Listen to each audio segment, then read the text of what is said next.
तो हमें आज लेक्चर स्टार्ट करना है, लेक्चर नंबर 4। हमने लास्ट टाइम आपको कैरेक्टरिस्टिक ऑफ इवोल्यूशन बताई थी, काफी सारी थी, एक दो रह भी गई होंगी, या कई जगह आपको ऐसा ही फील हुआ होगा कि हमें पूरा क्लियर नहीं है। जैसे जैसे आगे बढ़ेंगे आपको क्लियरिटी बढ़ती जाएगी, और कोई दिक्कत होगी तो हम बाद में भी डीलिंग कर लेंगे, दिक्कत नहीं हो पाएगी। वाक़ई इन शॉर्ट डाल दूंगा कि बाद में आपको कोई किसी प्रकार की कोई दिक्कत न रहे। ओके, तो लेट्स स्टार्ट नाउ। तो सबसे पहले मैंने लास्ट टाइम आपको बताई थी, कैरेक्टरिस्टिक में कुछ इंटरग्रेडिंग इंडिविजुअल्स होते हैं, यानी जो दो ग्रुप की कैरेक्टरिस्टिक को रिवील करते हैं, उनको हम क्या मानते थे? Connecting link. तो जो कनेक्टिंग लिंक थे वो दो ग्रुप की कैरेक्टरिस्टिक बताते थे। वो दो फाइला भी हो सकते थे, दो क्लास भी हो सकती थी, वो जो है और भी बहुत सारे ग्रुप की कैरेक्टरिस्टिक हो सकती थी। तो उनको हम जो एक मॉर्फोलॉजिकली एविडेंस में भी लेके चल सकते हैं और उनको अलग से भी लेके चल सकते हैं। तो ठीक है, उनको मैं मॉर्फोलॉजिकली एविडेंस में लूंगा, पर सबसे पहले उन्हीं के बारे में बताऊंगा। ठीक है, ओके। तो अब जो एविडेंसेस हैं जो कि इवोल्यूशन को फेवर करते हैं, वो कौन कौन से एविडेंसेस हैं? तो सबसे पहले जो एविडेंसेस हैं, एविडेंसेस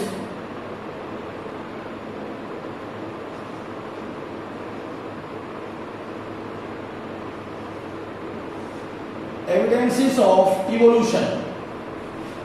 जो एविडेंसेस हैं इवोल्यूशन के, वो कौन से हैं उसके बारे में बता रहा हूं। इवोल्यूशन ऑफ द लाइफ, यानी बायो इवोल्यूशन के जो एविडेंसेस हैं जो फेवर करते हैं फॉर इवोल्यूशन को, the evidences favouring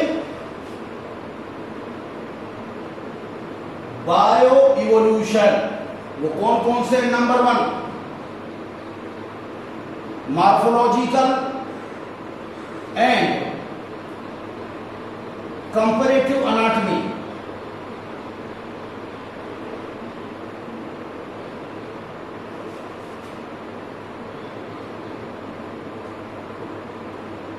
anatomical evidences. दूसरे हैं मॉर्फोलॉजिकल के बाद में एम्ब्रियोलॉजिकल,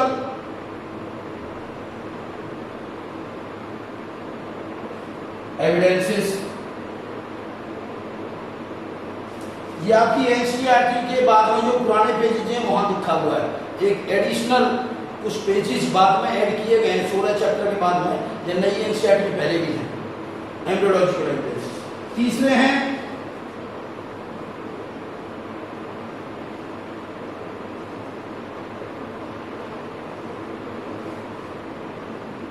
पैलियोंटोलॉजिकल एविडेंसेस। ये पैलियोंटोलॉजिकल एविडेंसेस होते हैं, कहते हैं फॉसिल।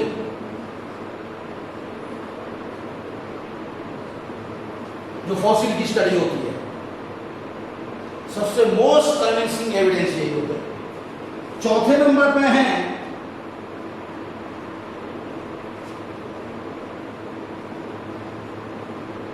Biogeographical evidences. ये उसके बाद में दूसरे नंबर पर होता है बायोजियोग्राफी, यानी एनिमल के लिए जू जियोग्राफी, प्लांट के लिए phytogeography.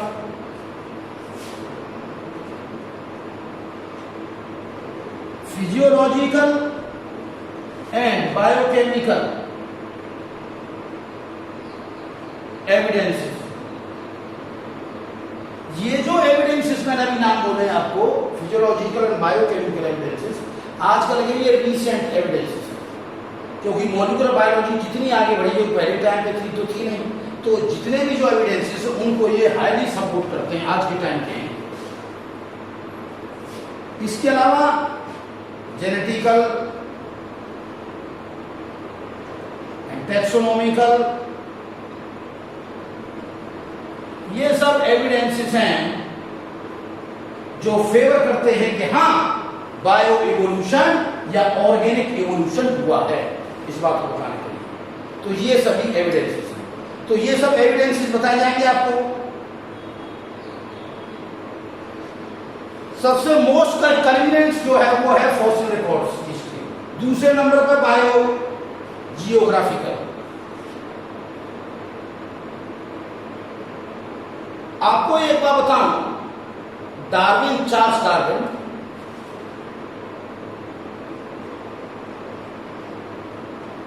Charles Robert Darwin Erasmus Darwin का पोता था, the grandson of the Erasmus Darwin.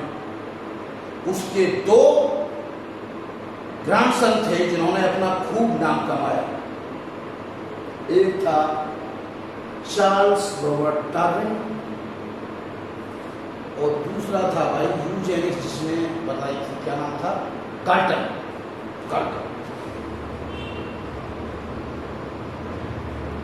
Father of Eugenix, ऐसी साइंस जो कि ह्यूमन इंप्रूवमेंट से डीलिंग करती है।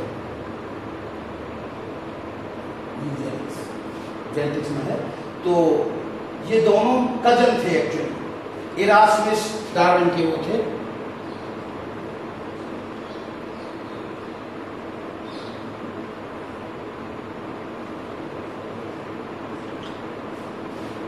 यानी इरास्मस डार्विन का बेटा, दो बेटे थे, एक बेटे का बेटा था चार्ल्स डार्विन और दूसरे का था कार्टर।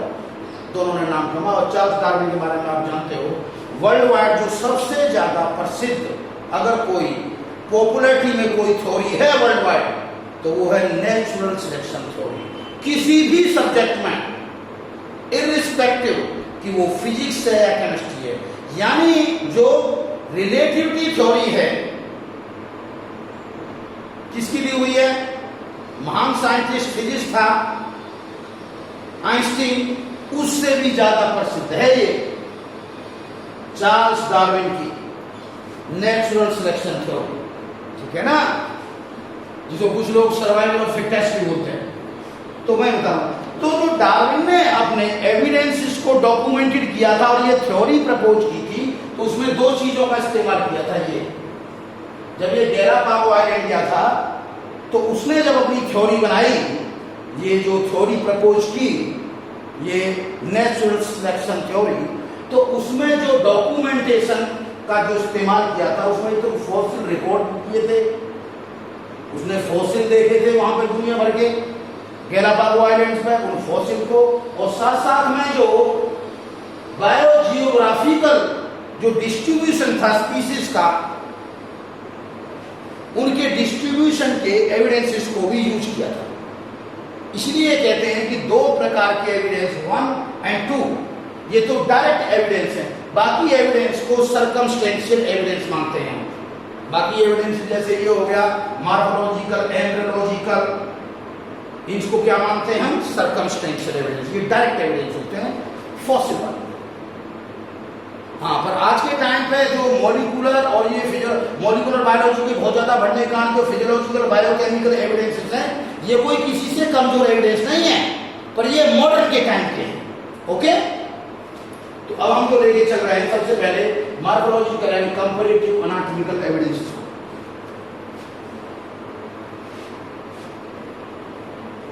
ये जो मॉर्फोलॉजिकल कंपैरेटिव एनाटॉमिकल एविडेंसेस मैंने आपसे पहले कहा था, एक तो कनेक्टिंग लिंक लूंगा इसमें सबसे पहले, इंटरग्रेडिंग species,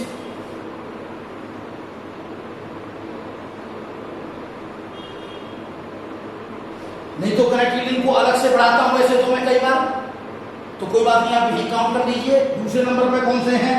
homology and homologous organs, analogy बिल्कुल इससे अपोजिट होता है, analogy and analogous organs.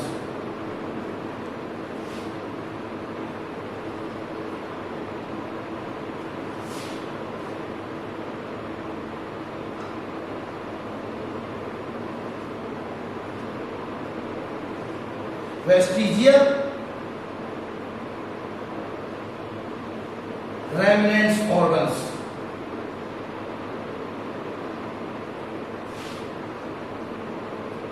एटाविजन,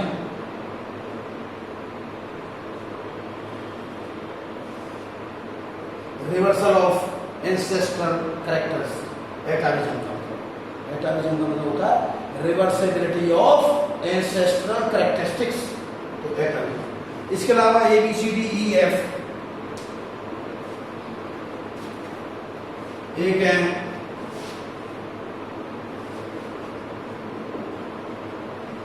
divergent evolution और अडैप्टिव रेडिएशन, और एक है कन्वर्जेंट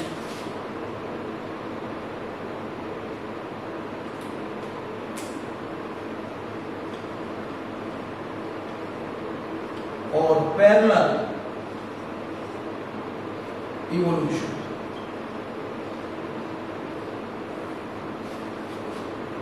एक्चुअली डाइवर्जेंट इवोल्यूशन का जो रिजल्ट है वो है होमोलॉगी एंड होमोलोगस ऑर्गन्स। यानी डाइवर्जेंट इवोल्यूशन हुआ, उनका नतीजा ये ऑर्गन्स, यानी उन ऑर्गन्स में जो मॉडिफिकेशन हुई डाइवर्जेंट इवोल्यूशन के कारण, जो बेसिकली ऑर्गन या स्ट्रक्चर एक से थे, फंडामेंटली सेम थे, पर वो डिफरेंट फंक्शन को करने के लिए लुकिंग डिफरेंटली हो गए, यानी अलग अलग किस्म के दिखने लग गए। तो यानी डाइवर्जेंट इवोल्यूशन का रिजल्ट है, क्या रिजल्ट है? Homologous organs, homologous organs. Likewise convergent evolution का नतीजा है, यानी उसका कॉन्सिक्वेंस है, रिजल्ट है एनालोगस ऑर्गन्स। आगे बात सुनना, ये बताना चाहता हूं आपको, बहुत अच्छे ढंग से पढ़ाऊंगा मैं, हर बात को क्लियर करूंगा। आपको एक बात और बता दूं मैं, ये जो डाइवर्जेंट इवोल्यूशन और कन्वर्जेंट इवोल्यूशन, ये दोनों किस्म के इवोल्यूशन है।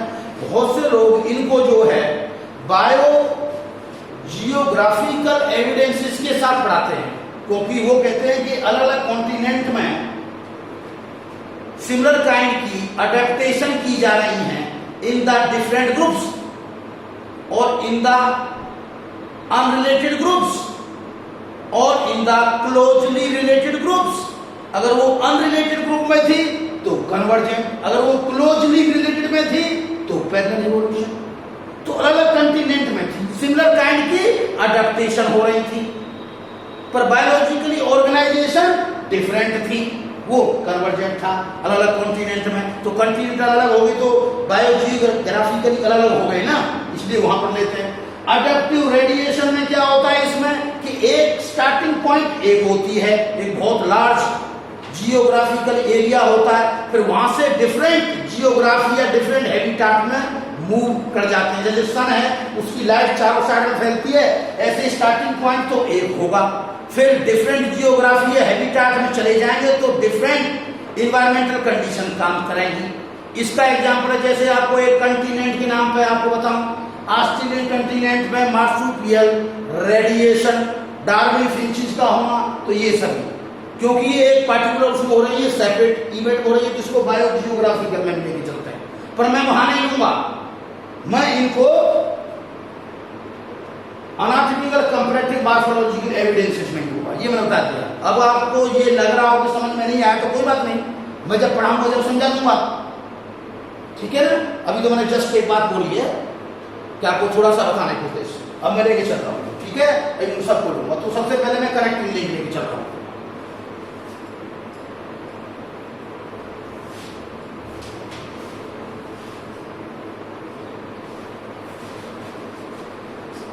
कनेक्टिंग लिंक में देखिए बेटा, हम स्टार्टिंग से करते हैं। सबसे पहले है एक वायरस।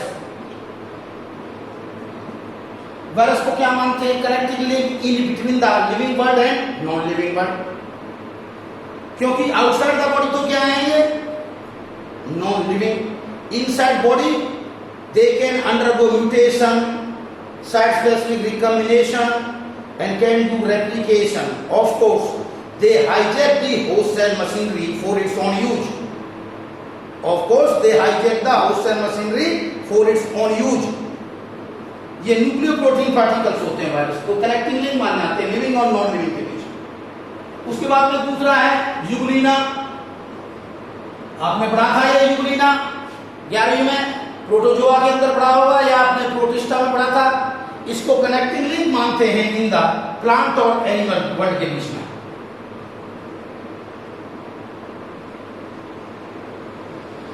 क्योंकि मिक्सोट्रॉपिक फूड की हैबिटेट कंडीशन, सनलाइट की प्रेजेंस में ये सिंथेसिस कर रहा था फूड की, जैसे प्लांट करते हैं, और इन एब्सेंस ऑफ सनलाइट ये सब प्रोजोइक न्यूट्रिशन थी लाइक द एनिमल्स। उसके बाद में है प्रोटीरो,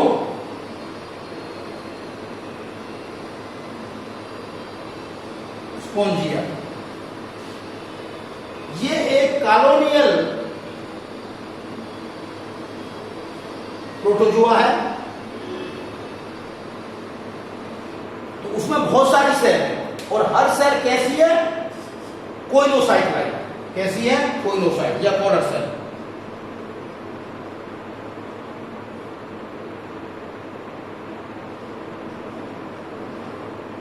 कॉलर सेल, क्योंकि कॉलर सेल स्पॉन्जिस में मिलती हैं, इसलिए से क्या मानते हैं, connecting link in between the protozoa and Porifera.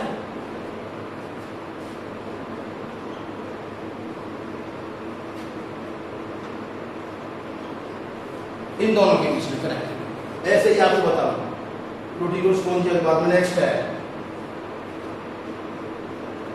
पेरिपेटस। Arthropod में पढ़ा था हमने, ओनिकोफोरा क्लास से बिलोंग करता है ये बात जो है।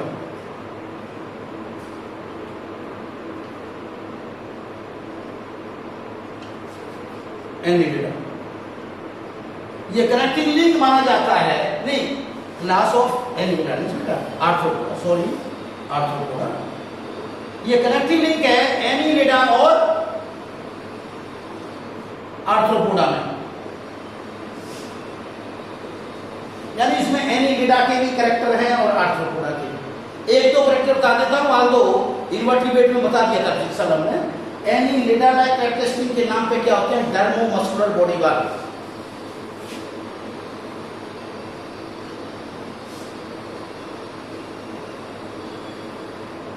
प्रेजेंस ऑफ नेफ्रिडिया,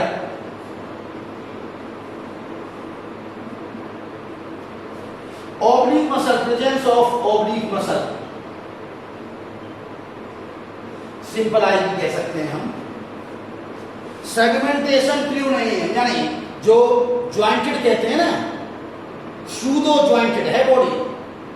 एक्चुअली में जो भी उसके जो लेग वगैरह हैं वो एग्जैक्ट ज्वाइंटेड नहीं है, क्योंकि ज्वाइंटेड जहां पर होता है वो आर्थ्रोपोडा के लिए होता है। तो कोई बात नहीं, 3 महीने ये बता दिए, उसमें बताता हूं मैं आपको। आर्थ्रोपोडा लाइक, आर्थ्रोपोडा लाइक सबसे पहला कैरेक्टर तो यही है कि इसमें जो हीमोसील है,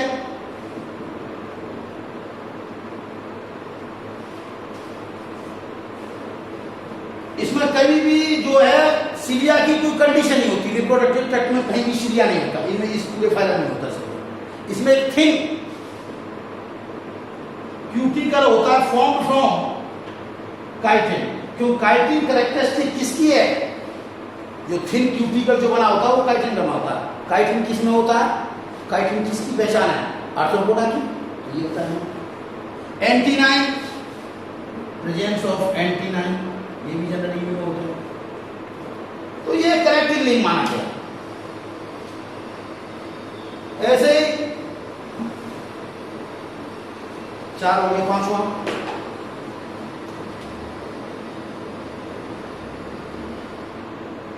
नियोपाइलिना। नियोपाइलिना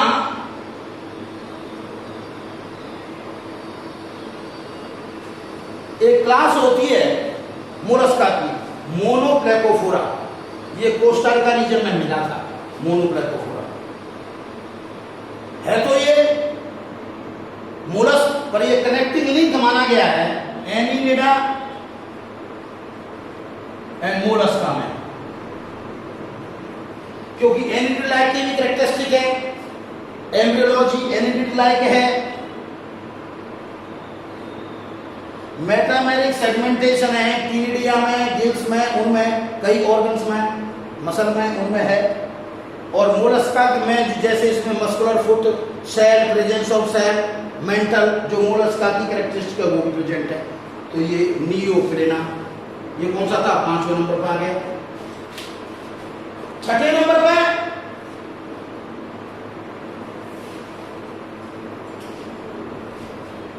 आपने नाम सुना होगा हेमिकोडेटा। आपने उसमें एग्जाम में था भी हेमिकोडेटा। हेमिकोडेटा के नाम पर नाम था बेरेनोग्लोसस, जिन्हें कॉमनली हम क्या बोलते थे? Acorn worm. एक और नाम था टंग वर्म, ऑक्स टंग वर्म, सर्कस मैरिन थी। इनमें कोडेट लाइक कैरेक्टर्स थे, पर कोई भी ट्रू कोडेट कैरेक्टर नहीं था। जैसे गिर स्लिट होंगे पर वो जो है लेटरल पे नहीं होंगे, नोटोकोड होगा पर ट्रू नोटोकोड नहीं होगा। तो ये चीजें हैं, इसलिए ये हेमिकोडेट, जिसको बेरेनोग्लोसस, ये कनेक्टिंग लिंक माने जाते हैं। किसमें? इनवर्टिब्रेट्स एंड कोडेट्स, यानी कोडेटा फाइलम, उसके बीच में। ठीक है बच्चों, गर्मी है भाई, ह्यूमिडिटी बहुत है, इसलिए पसीना आ रहा है। हेमिकोडेट। इसके बाद में नेक्स्ट 6ठा हेमिकोडेट कनेक्टिंग लिंक है किस किसके बीच में? इनवर्टिब्रेट्स एंड कोडेटा। 7वां नंबर पे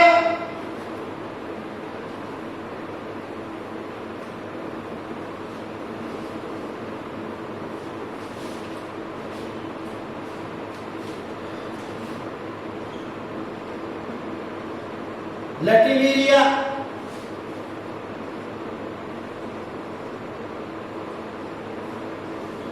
सीलाकेंथ। एक्चुअली लैटिलेरिया जीनस है और सीलाकेंथ इसका जो है ऑर्डर होता है पाइसेस का। ये लोक्ड फिन लिए होती हैं, ये आपके एनसीईआरटी में भी नाम आएगा, क्योंकि इन्हीं फिश में यही जाके बाद में जाके इवॉल्व हुई है एम्फीबिया में। एम्फीबिया क्योंकि ये लैंड पे भी जा सकती हैं।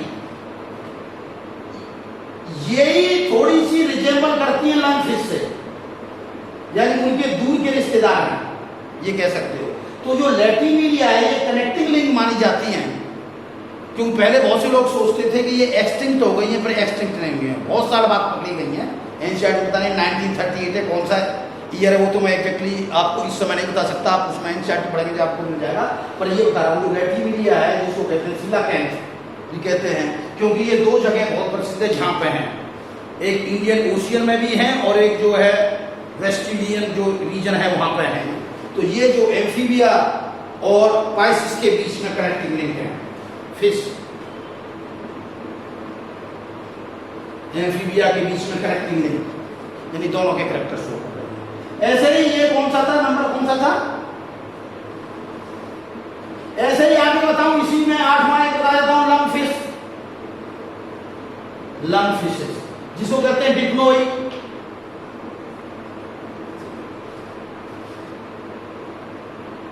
ये फ्रेश वाटर होती हैं, 3 डिफरेंट कंटिनेंट में मिलती हैं और ये कुकून फॉर्मेशन में भी पार्टिसिपेट करती हैं। जैसे 3 कौन कौन सी? एक है प्रोटोप्टेरस, दूसरी है लेपिडोसाइरन और तीसरी है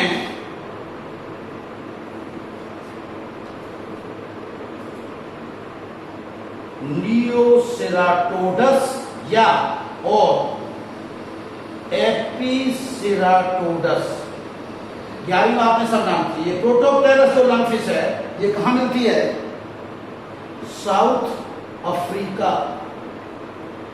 लेपिडोसाइरन साउथ अमेरिका।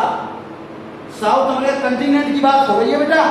साउथ अमेरिका का मतलब है ब्राजील एंड अर्जेंटीना, और नियोसेराटोडस ऑस्ट्रेलिया कंटिनेंट, न्यूजीलैंड में भी नियोसेराटोडस, लेपिडोसाइरन, प्रोटोप्टेरस, लंग फिश, ये सब जो है ये डिसकंटिन्यूअस डिस्ट्रीब्यूशन का भी एग्जांपल है, यानी बायो जियोग्राफिकल जो डिस्ट्रीब्यूशन बताए थे उनके भी एग्जांपल है ये लंग फिश। अलग अलग कंटिनेंट और बीच में सब जगह एब्सेंट। तो ये डिसकंटिन्यूअस डिस्ट्रीब्यूशन हुआ ना कि बीच में तो कहीं है नहीं, एक उस कॉन्टिनेंट पे, दूसरे कॉन्टिनेंट में, फिर तीसरे कॉन्टिनेंट बहुत दूर दूर, और बीच में कहीं नहीं है। तो ये क्या होगा? Discontinuous distribution. Protopterus, lepidosiren, neoceratodus या एपिसेराटोरस, ये सभी कैसी हैं? फ्रेश वाटर में होती है, ये फ्रेश वाटर।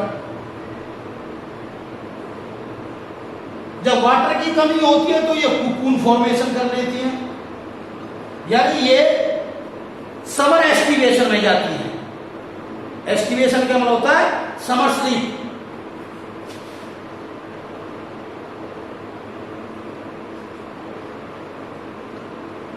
एक हाइबरनेशन होता है जिसे विंटर स्लीप कहते हैं। आप जानते हो ना, फ्रॉग जो है एस्टिवेशन भी करता था और हाइबरनेशन भी करता था, है ना। तो उसी तरह ये एस्टिवेशन करती है, समर स्लीप।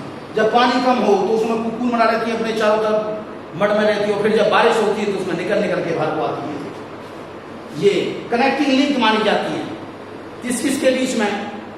इनको अंकल ऑफ एम्फीबिया भी कहते हैं। अजीबा बताऊं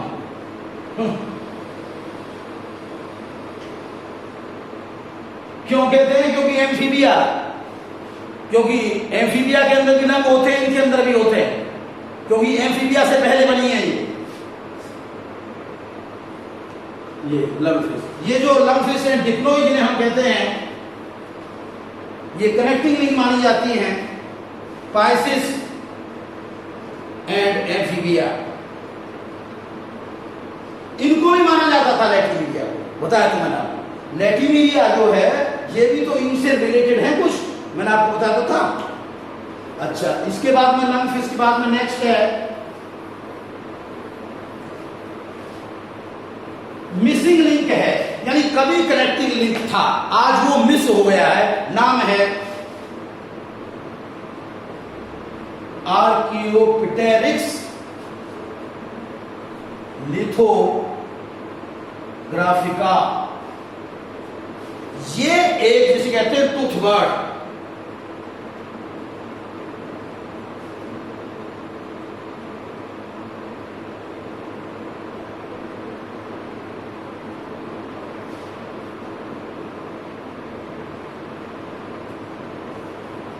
ये जुरासिक पीरियड ऑफ मीजोजोइक इरा में मिलते थे, और जैसे ही जुरासिक के बाद में नेक्स्ट पीरियड जो आया था क्रीटेशियस, उस पर क्या हो गए थे? एक्सटिंक्ट।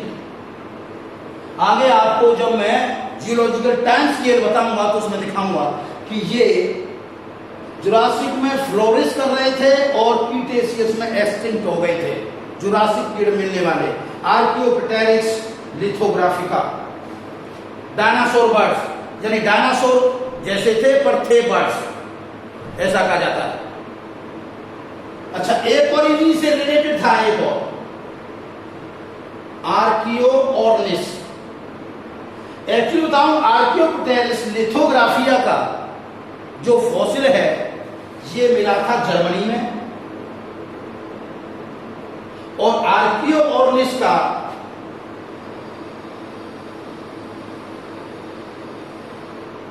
ये भी शायद नहीं है, एग्जैक्ट बताऊं, हाँ ये था आर्कियोप्टेरिक्स लिथोग्राफिया।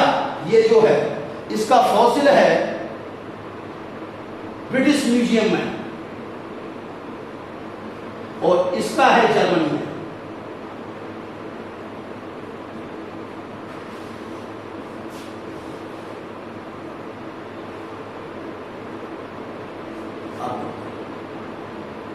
इसके इम्प्रिंट्स मिले हैं ओवर रॉक्स पर, आर्कियोप्टेरिक्स लिथोग्राफी। इसको कहा जाता है कि ये कभी था, यानी कनेक्टिंग लिंक था, अब नहीं है। जो अब नहीं है, ऐसे कनेक्टिंग लिंक को क्या कहते हैं? Missing link. जो दो ग्रुप में, ये दो ग्रुप के नाम पर कौन कौन सा है? रेप्टिलिया एंड एव्स, यानी बर्ड्स, उनके बीच में कनेक्टिंग लिंक। वैसे भी आप जानते हो एव्स को क्या बोलते हैं? Glorified reptiles. एव्स का एक नाम और होता है ग्लोरीफाइड रेप्टाइल्स। तो मैं ये रेप्टिलिया और एव्स में कनेक्टिंग लिंक है। ये जो कैसे, इसमें रेप्टिलिया करेक्टर भी है और एव्स के करेक्टर भी हैं। वो कौन से कैरेक्टर है, मैं थोड़े से दो कैरेक्टर बता देता हूं। जैसे मैं पहले रेप्टिलियन लाइक कैरेक्टर बता रहा हूं।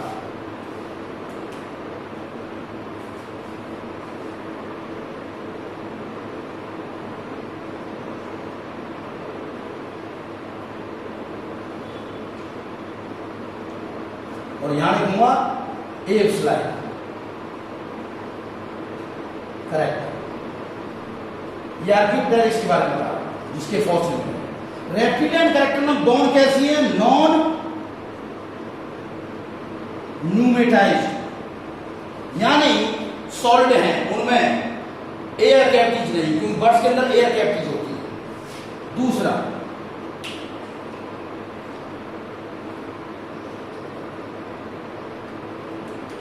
जो तेल है यानी कार्डल वर्टिब्रा फ्री है, कार्डल वर्टिब्रा क्या है, फ्री, जबकि बर्ड्स के हैंड्स एंड नो पाइलोस्टाइल। बर्ड्स के अंदर क्या होता है, जो कार्डल वर्टिब्रा होते हैं वो फ्यूज्ड होते हैं, और वहां क्या होता है, पाइलोस्टाइल होता है। अच्छा,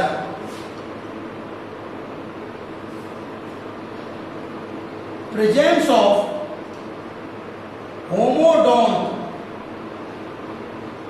dentition in the jaw, जाके अंदर टीथ होते हैं, बर्ड्स में टीथ ही नहीं होते, जब इनके अंदर टीथ हैं तो इनकी तरह हो गए कैरेक्टर।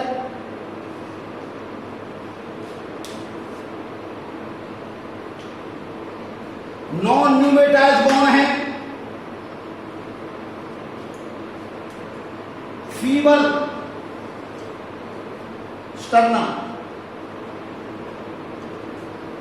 स्टर्नम बहुत कमजोर है। आप बताओ स्टर्नम कमजोर है, जबकि स्टर्नम क्या बर्ड्स में जो है बहुत ही कील शेप होती है, बहुत स्ट्रांग होती है, क्योंकि उससे फ्लैट मसल अटैच करती है। तो ये फीबल स्टर्नम, ये सब कैरेक्टर्स कौन से हैं इसके, रेप्टिलियन लाइक। हाँ, एक और बताऊंगा आपको,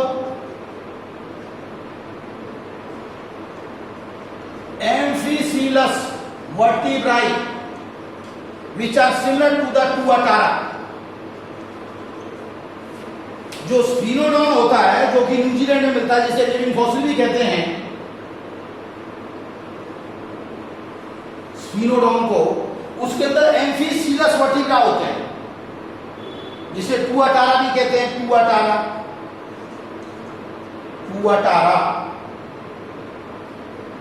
ये पीसीएस आईएएस में क्वेश्चन रखा था, टुआटारा है, न्यूजीलैंड में मिलता है। आपके जब जियोलॉजी टाइम्स ले दोगे, ये टुआटारा दिखा रखा है तुम्हारे, तो ये स्फीनोडॉन को कहते हैं, जो कि एक लिविंग फॉसिल बोला जाता है, जो कि न्यूजीलैंड में मिलता है। ये हाईली इंडेंजर्ड स्पीसीज है, ये बहुत कम स्पीसीज बचे इसके। तो उसकी तरह इनमें एम्फीसिलस वर्टिब्रा है, तो क्योंकि ये क्या होता है, रेप्टिलिया, इसलिए हमने कहा है। अब एप्स लाइक कैरेक्टर कौन कौन से इसके अंदर, एप्स लाइक कैरेक्टर में एक तो आप देखिए 4 लिम्ब मॉडिफाइड,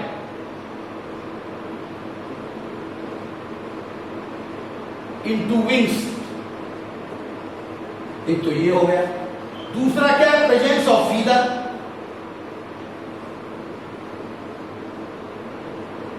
अरे भैया उड़ने के लिए फीदर की जरूरी, वो भी है।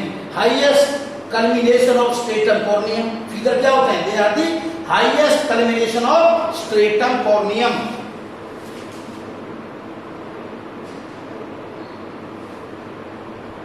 यानी हॉर्नी लेयर, हमारे जो नाखून बने हैं ये हॉर्नी लेयर के, पशुओं में जो हूप्स होते हैं ये सब किसके होते हैं, हॉर्नी लेयर के। गैंडे के अंदर जिसे आप सींग कहते हैं राइनोसिरस में, वो किसका होता है, हॉर्न का, यानी स्ट्रेटम कॉर्नियम का बना होता है। ये बताया मैंने आपको। 4 limb modified into wings, presence of feathers, presence of V shape फर्कुला,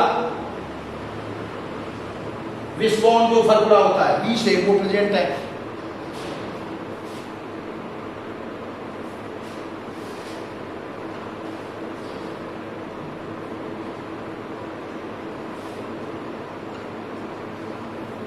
टार्सो metatarsal bone is present, यानी जो पैरों में जो होता है, जो टार्सल मेटाटार्सल बोन क्या है, वो फ्यूज्ड हो गई है, फ्यूज्ड हो गई पिगमेंट। इनमें क्या था, कार्बो मेटा कार्बल बॉन्ड फ्री थी, यानी फ्यूज नहीं थी, तो वो कौन सा कैरेक्टर होगा, रेप्टिलियन। चाहो तो रेप्टिलियन एक कैरेक्टर और बढ़ा सकते हो, छठे नंबर पर क्या बढ़ा सकते हो आप, carpo metacarpal bones are free not fuse. Carpal देखिए, ये कार्बन मेटा कार्बन, ये फैलेंजेस, तो क्या हो गया, कार्बन और मेटा कार्बन क्या फ्यूज नहीं है, पर tarsal and metatarsal bones are the fuse.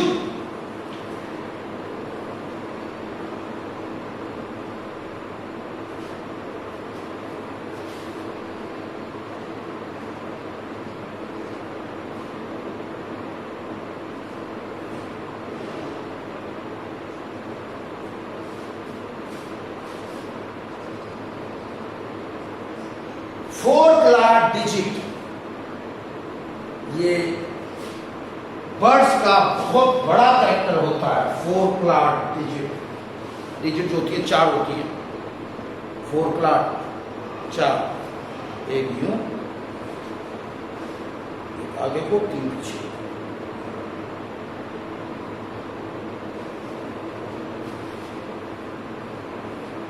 क्योंकि फ्लाइंग करते थे। और एक और कैरेक्टर लिखो, The jaws are drawn into the beak. Jaws are drawn into the beak. आगे समझना है, छह उनके हो गए, छह के हो गए, छठा बना देता छह के छह। तो ये कनेक्टिंग लिंक मानते हैं जो कि एक्सटिंक्ट हो चुके हैं, ठीक है ना। कितने हो गए पॉइंट, कितने हो गए, 9 हो गए शायद। अब हम लास्ट पॉइंट लेके चल रहे हैं जो कनेक्टिंग, वो है प्रोटोथीरियंस, जिन्हें एग लेइंग मैमाल कहते हैं।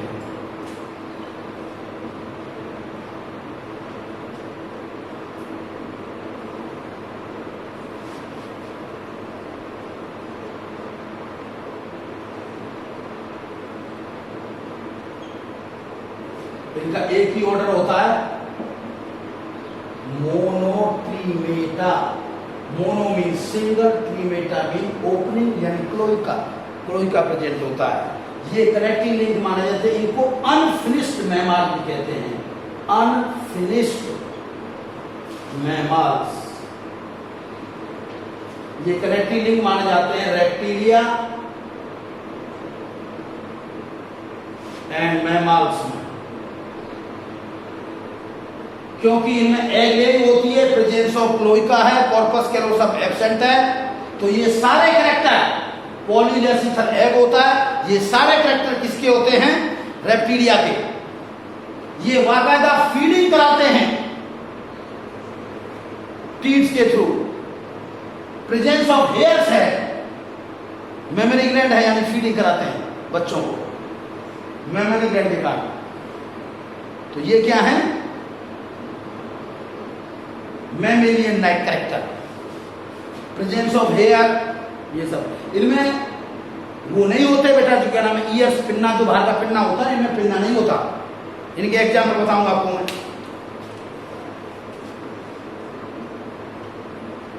एकिडना और टैकीग्रोसस,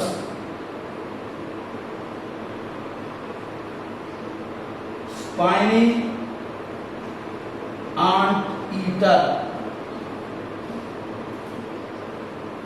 एकिडना या टैकीग्रोसस, इसे कहते हैं स्पाइनी आंट ईटर। एक है ऑर्निथोरिंकस,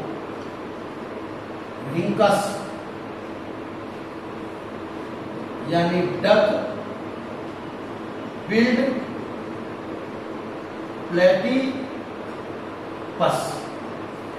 यानी जो डक होती है उसकी जैसे बिल होती है आगे, उसका नाम है ऑर्निथोरिंकस 1 और 2, जिसे डक बिल्ड। ये सब उसमें आते हैं प्रोटोथीरियंस। तो ये सब जो है दो करता है, इसका मतलब क्या है, इवोल्यूशन हुआ है। इन सब का मिलना किस बात की इंडिकेशन है कि इवोल्यूशन हुआ है, ठीक है। तो इसी बात की अब मैं लेके चल रहा हूं होमोलॉजी और उसमें, तो ये तो मेरे साथ बता दें कनेक्टिंग लिंक। अब कनेक्टिंग लिंक के बाद में बारी किसकी है, मैं लेके चल रहा हूं होमोलोगस। होमोलॉगी कई चीजों में देखी गई। पहले तो होमोलॉगी एंड होमोलोगस ऑर्गन्स क्या होते हैं? There are certain organ characteristics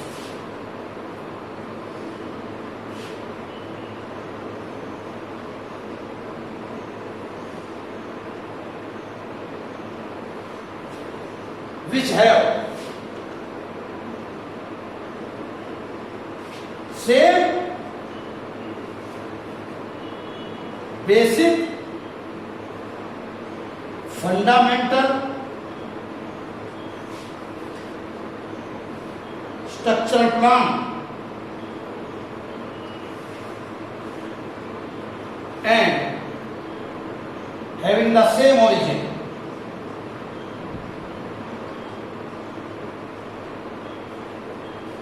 And they may look differently and perform different function. Such characteristics are known as homology and such organs are known as homologous organs. कहने का मतलब यह हुआ है कि ऐसे जो ऑर्गन्स होते हैं उनका फंडामेंटल स्ट्रक्चरल प्लान, उनका ओरिजिन वो तो होता है सेम, पर क्योंकि उन्हें कोई डिफरेंट फंक्शन करना था, क्योंकि according to the environmental need, इसलिए वो दे कैन लुक डिफरेंटली, वो अपेरेंटली लुकिंग में डिफरेंट दिखाई देने लग गए। अगर मैं इसको शॉर्ट में कहूं तो मैं ये कह सकता हूं कि भाई ऐसे ऑर्गन्स जिनका ओरिजिन तो सेम है पर फंक्शन अलग है, बहुत शॉर्ट में एक लाइन में क्या कह सकता हूं? ओरिजिन सेम, फंक्शन अलग। क्योंकि आप देखिए basic fundamental structure plan same होगा, यानी ब्लड की सप्लाई जो भी चीज होगी ये सब होगी, उनका ओरिजिन एक ही होगा। अच्छा, क्योंकि वो उन्हें एक फंक्शन और करना है अकॉर्डिंग टू इन्वायरमेंटल नीड, इसलिए वो लुकिंग में डिफरेंटली अपीयर हो सकते हैं। जरूरी नहीं अपीयरेंट में लुकिंग डिफरेंटली हो, पर जनरली लुक में भी वो डिफरेंटली दिखाई देते हैं। ऐसे कंडीशन को होमोलॉगी और ऐसे ऑर्गन्स को होमोलोगस ऑर्गन्स कहते हैं।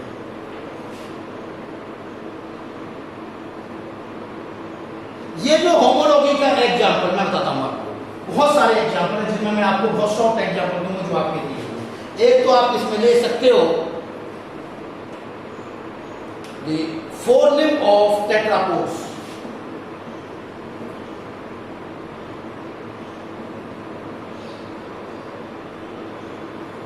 टेट्रापोड यानी एम्फीबिया से बता सकते हो। एम्फीबिया यानी सभी में पेंटाडेक्टाइल लिंब होता है। जैसे मैं बताऊं आपको, देखिए एक जो है फोरलिम्ब ऑफ बैट, फोरलिम्ब ऑफ बैट में क्या होता है? Wing of bat,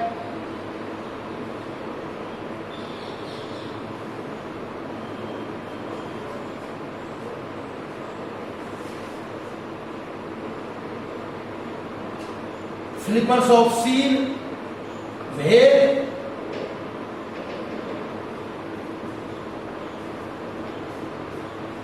hand of man,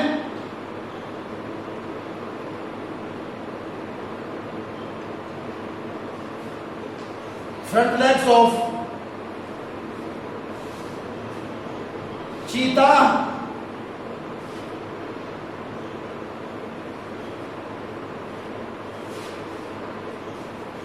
and horse,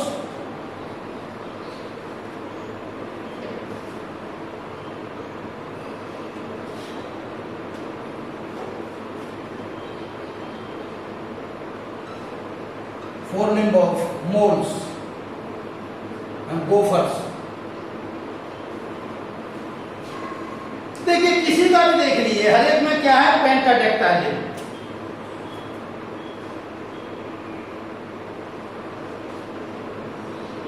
pentadactyl का मतलब ह्यूमरस,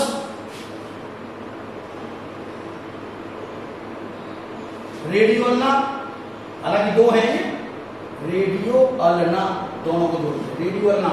रेडियो अल्ना के बाद में क्या है, कार्पल्स, कार्पल्स के बाद में मेटाकार्पल्स, उसके बाद में फेरेंजिस। किसी में भी देख लिए सब में ये सभी ऑर्गेनिज्म, ये सब नीचे वाले तो सब क्या हैं, मैमल्स हैं,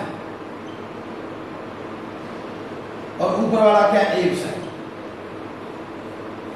इसमें फोर लिम्ब मॉडिफाइड हो गए हैं, इसमें विंग्स में, तो क्या काम कर रहे हैं, फ्लाइंग, इसलिए वो देखने में ऐसे अपीयर नहीं हो रही होता है। सील के अंदर भेद में क्या है, वो उसको स्विमिंग में हेल्प कर रहे हैं, इसलिए ऐसे हो गए, डिफरेंटली अपीयर हो रहे हैं। हैंड ऑफ मैन, मैन के अंदर आपने देखा होगा आपके हाथ जो है पैरों के मुकाबले छोटे होते हैं, क्योंकि उन्हें क्या करना, ग्रास्पिंग, हैंडलिंग, ग्रास्पिंग, ग्रास्पिंग के लिए बने हुए हैं ये, हैंडलिंग एंड ग्रास्पिंग के लिए। व्हेल में ये किसके लिए है, स्विमिंग के लिए। ये किसके लिए थे, फ्लाइंग के लिए। और ये फ्रंट लेग चीता और हॉर्स में किसके लिए, कर्सोरियल के लिए, कर्सोरियल हैबिट के लिए। कर्सोरियल हैबिट का मतलब फास्ट रनिंग, बहुत तेज दौड़ के जाना है, इसलिए वेल डेवलप्ड है कर्सोरियल। और फोर लिम्ब और मोर एंड गोफर्स में किसके लिए है, फसोरियल हैबिट के लिए, फसोरियल यानी बर्रोविंग के लिए। इसलिए वो क्या हो गए, रिड्यूस्ड हो गए, छोटे हो गए, वो खोदने के काम में आ रहे हैं। तो आपको समझ में आ गई है, पर है सभी वो पेंटाडेक्टाइल है। तो आपने नोट किया कि सभी, और उनको जो सप्लाई है नर्व की, ब्लड वेसल की, वो सेम है। तो यानी बेसिक फंडामेंटल स्ट्रक्चर प्लान तो सेम है, ओरिजिन भी सेम है, पर वो दिखने में अलग अलग दिखाई दे रहे हैं, क्योंकि वो इन्वायरमेंटल कंडीशन उन्हें अलग अलग काम करना पड़ा है, because they look differently, because they perform different functions. तो ऐसे ऑर्गन को क्या नाम दिया हमने, होमोलोगस ऑर्गन्स। तो ये बता दिया मैंने आपको। ऐसे ही बताऊं आपको,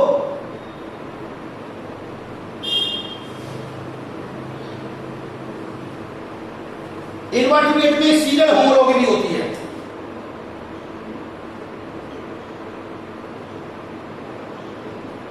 जैसे आर्थ्रोपोडा में बॉडी कैसी होती है, सेगमेंटेड,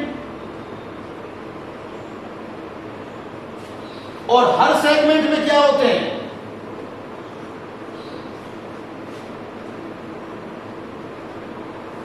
ज्वाइंटेड अपेंडेजेस। क्रस्टेशियंस में हमने देखा है, लाइक प्रॉन, ये एक क्रस्टेशिया एक क्लास है बेटा आर्थ्रोपोडा की, जैसे इंसेक्टा होता है। तो इस क्रस्टेशियंस में क्या देखा कि हर एक सेगमेंट में क्या होते हैं, ज्वाइंटेड अपेंडेजेस होते हैं सभी में। ये जो ज्वाइंटेड अपेंडेजेस होते हैं, जैसे सीफेलिक में, सीफेलिक रीजन में, थोरेसिक रीजन में, एब्डोमिनल रीजन में। वैसे इसमें सीफेलोथोरेक्स होता है, दोनों मिलकर के एक होता है ये, और फिर एब्डोमेन होता है, बॉडी दो में डिवाइडेड होती है। तो सीफेलिक में अलग है, थोरेसिक में है अपेंडेजेस, एब्डोमिनल में है अपेंडेजेस। जो सीफेलिक में है वो कौन कौन सी हैं, जैसे एंटीना, एंटीनाइन, एंटीन्यूल्स, मैक्सिलाई, मैक्सिल्यूल्स, मैंडिबल्स। ऐसे ही थोरेसिक रीजन में होती है, उसे बोलते हैं पेलाइपोड, जो कि वॉकिंग लेग्स बोली जाती है, वॉकिंग। और जो एब्डोमेन में होती है उसे कहते हैं स्विमरेट्स।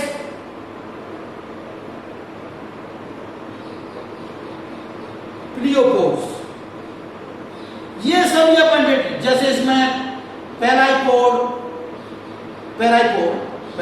पैराकोड और इसमें प्लियोकोड, इसमें जो है एंटीना, एंटीन्यूस, मैक्सिलाई, मैक्सिलियूस, मैंडिबल्स। ये देखने में सभी अलग अलग अपीयर होती हैं क्योंकि अलग अलग काम है।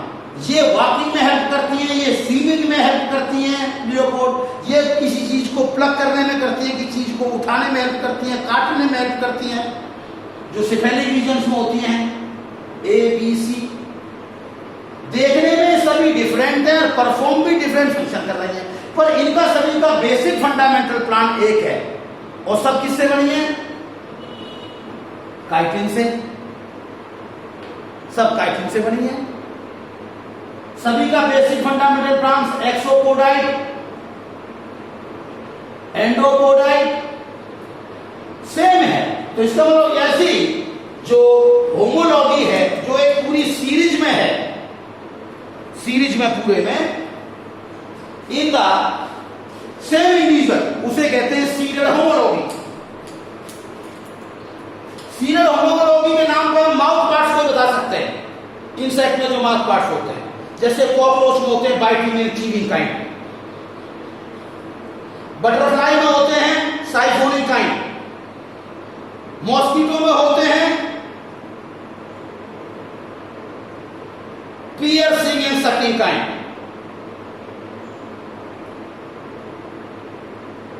हाउस फ्लाई में होते हैं स्पॉन्जिंग काइंड। ये सभी डिफरेंट काइंड के जो माउथ पार्ट्स है, ये सभी बेसिक माउथ पार्ट जो बाइटिंग एंड चीवी काइंड के थे, मैंडिबुलेट जो कि लेप्रिस्मा, क्रिकेट, कॉकरोच में प्रेजेंट थे, उनसे बने थे। तो इनको भी हम होमोलोगस ऑर्गन्स में कर सकते हैं, या सीरियल होमोलॉजी या उसमें आ गई इनवर्टिब्रेट। ठीक है, सीरियल होमोलॉजी।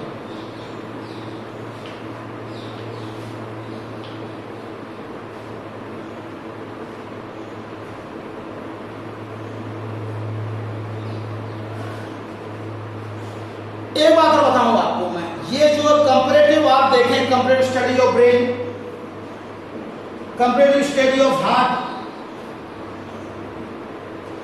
सभी वर्टिब्रेट ग्रुप में तो आपको बिल्कुल एक सा दिखाई देगा। जैसे ब्रेन में आप देखिए, ब्रेन में क्या क्या क्या क्या पार्ट होते हैं? ऑरोफैक्टरी lobe, cerebrum,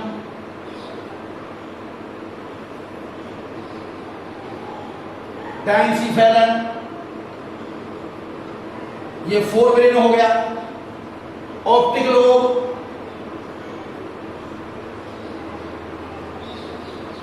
cerebellum and medulla oblongata.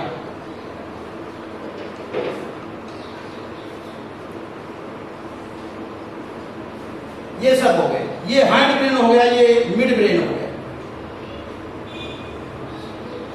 आप पाइसिस से लेकर के मैमल्स तक चले जाइए, सब में ये ऑर्गन मिलेंगे। क्यों मिलेंगे भाई? इसलिए मिलेंगे क्योंकि वो सभी एक दूसरे से रिलेटेड हैं, क्योंकि ऑर्गेनिक इवोल्यूशन हुआ है। फिर इनमें अंतर जो मिलता है, जैसे किसी में ऑलोफैक्टरी लोब ज्यादा डेवलप है, किसी में कम, किसी में सेरिब्रम ज्यादा है, तो वो क्या है? वो उनका डेवलपमेंटल प्रोसेस है, उनका अपना, वो अपने एनवायरमेंट नीड मुताबिक मॉडिफिकेशन आया उनके अंदर। असल में वो तो एक कॉम्प्लेक्सिटी धीरे धीरे बढ़ती गई है, ये चीज होती गई है। लाइकवाइज हार्ट, हार्ट में देखिए पाइसिस से लेके, यानी पाइसिस का मतलब फिश होता है, वहां से लेकर के देखिए हार्ट का, फिश में कैसे होते हैं हार्ट? टू चैम्बर, पढ़ा था ना 11वीं में। टू चैम्बर कितने हैं इसमें? दो, एक ऑरिकल एक ventricle, one auricle one ventricle.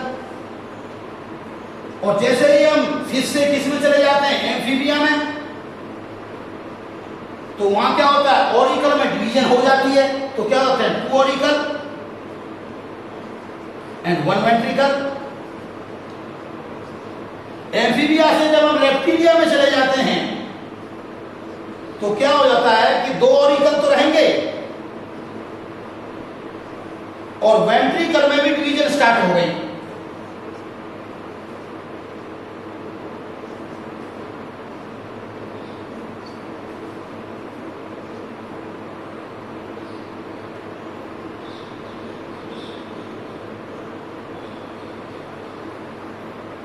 ये लेफ्ट ऑरिकल, ये राइट ऑरिकल, पर वो सेप्टम कंप्लीट नहीं हुआ, वो कंप्लीट नहीं हुआ। पर ये कंप्लीट कहां हो जाता है? ये कंप्लीट कहां हो जाता है? एलिगेटर एंड घड़ियाल एंड क्रोकोडाइल। अच्छा, यानी एलिगेटर, घड़ियाल, क्रोकोडाइल में कंप्लीटली 4 चैम्बर है। और कंप्लीटली 4 चैम्बर क्या है? एप्स एंड मैमल्स, यानी 2 ऑरिकल एंड 2 वेंट्रिकल।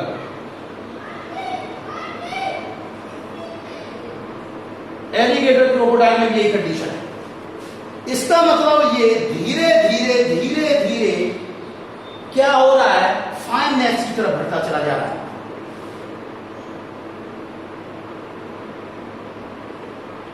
तो ये सब comparative anatomy, comparative morphology of brain, comparative morphology of heart, second example है, थर्ड एग्जांपल ऑफ हार्ट, ये सब किसको बता रहे हैं? हम लोग। और ये रिजेम्बलेंस बता रहे हैं, ये इवोल्यूशन को बता रहे हैं, कहां इवोल्यूशन हुआ है। इसके बाद में एक जो है, अगर आप प्लांट्स में आइए तो प्लांट्स में एक है टेंड्रिल्स ऑफ कुकुरबिटा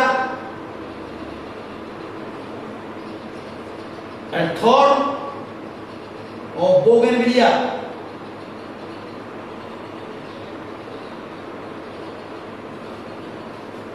इसमें जो टेंड्रिल होता है, इन दोनों की पोजीशन,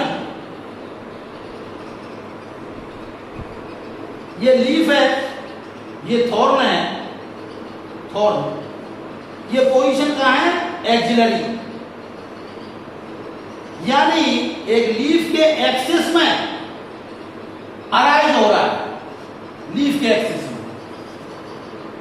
थॉर्न बोगनविलिया में हो रहा है और टेंड्रिल जो होते हैं tendril sensitive to touch, cucurbitaceae में, कुकुरबिटा में। तो ये दोनों क्या काम है? टेंड्रिल सेंसिटिव टू टच, ऐसा दिखाई देगा वो, ऐसा सेंसिटिव टू टच। और ये थॉर्न तो है, थॉर्न जो डिफेंस के लिए होता है, और ये सेंसिटिव टच के लिए होता है, क्लिपिंग के लिए, ये डिफेंस के लिए होता है। तो दोनों के फंक्शन अलग है, लुकिंग में भी अंतर है, पर इनकी ओरिजिन बेसिक स्ट्रक्चर प्लांट से, इसलिए होमोलॉगी भूल जाएंगे। मैंने पहले बताया था जो homology is the homologous organs are the result of divergent evolution, वो बताएंगे आपको आगे। तो ठीक है बच्चों, मैं आज तो यहीं पर फिनिश कर रहा हूं उनको। होमोलोगस ऑर्गन बता दिए, मैं कल आकर के एनालॉगस ऑर्गन्स। अच्छा, होमोलोगस ऑर्गन का लिए जो वर्ड यूज किया था ना, ये वर्ड होमोलोगस वर्ड, ये सबसे पहले रिचर्ड ओवन था, उसने ये वर्ड पॉइंट किया था। ये तुम्हारे एनसीईआरटी में दिया हुआ है, पेटिस है, रिचर्ड ओवन, उसने ये टर्म पॉइंट की थी होमोलोगस। हाँ, एक और बता दूं, इनमें कंपैरेटिव एनाटॉमी जिनको हम सबसे अच्छे एविडेंस मानते हैं, एक तो होमोलोगस को मानते हैं, एक वेस्टिजियल को मानते हैं। एनालॉगस को कम इंपोर्टेंस देके चलते हैं, ये पॉइंट नोट किया जाए। एनालॉगस को कम इंपोर्टेंस देके चलते हैं, ज्यादा इंपोर्टेंस होमोलोगस को और किसको देके चलते हैं? वेस्टिजियल ऑर्गन को। क्यों देके चलते हैं, ये लास्ट टाइम आगे बता दूंगा। लास्ट टाइम क्या मतलब? नेक्स्ट कमिंग क्लास में जब आ रहा। ओके बच्चों।